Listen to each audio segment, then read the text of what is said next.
চেনেন নাকি মোচা? এটা ব্যানানা ফ্লাওয়ার। এই মোচা কাটার কৌশল আছে।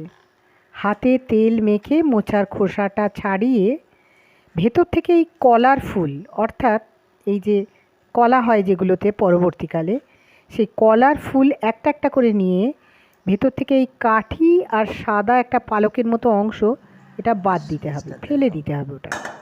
ওটা খাওয়া যায় না, ওটা মুখে পড়লে শক্ত শক্ত কাঠির মতো লাগে। তাই এই দেখুন আমি দেখাচ্ছি, এই কাঠির মতো অংশ আর এই সাদা অংশ এইটা ফেলে দিতে হবে। ফেলে দিয়ে বাকি অংশটা ব্যবহারযোগ্য, এটাকে আমরা কেটে নেব।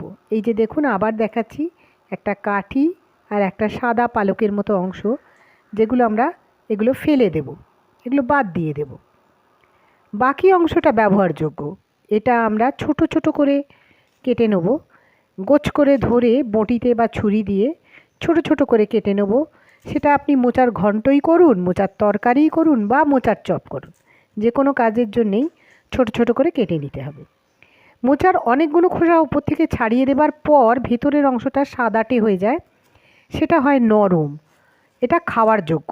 এই খোসাটা তখন ছাড়াতে হয় না, তখন মোচাটা ছোট ছোট করে এইভাবে আমি যেভাবে দেখাচ্ছি এইভাবে ছোট ছোট করে কেটে নিতে হবে।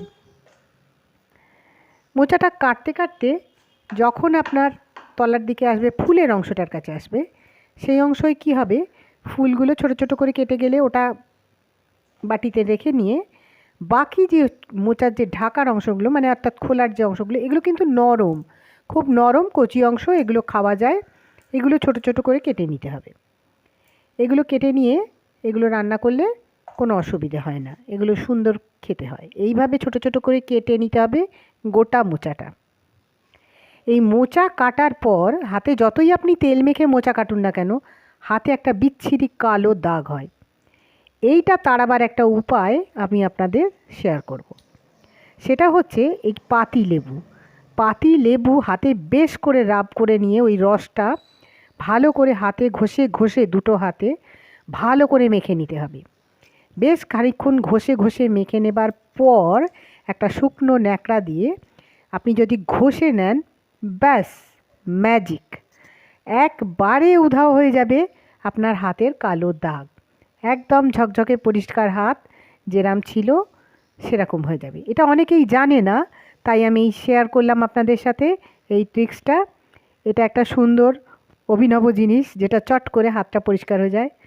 নমস্কার, সঙ্গে থাকবেন, পাশে থাকবেন, লাইক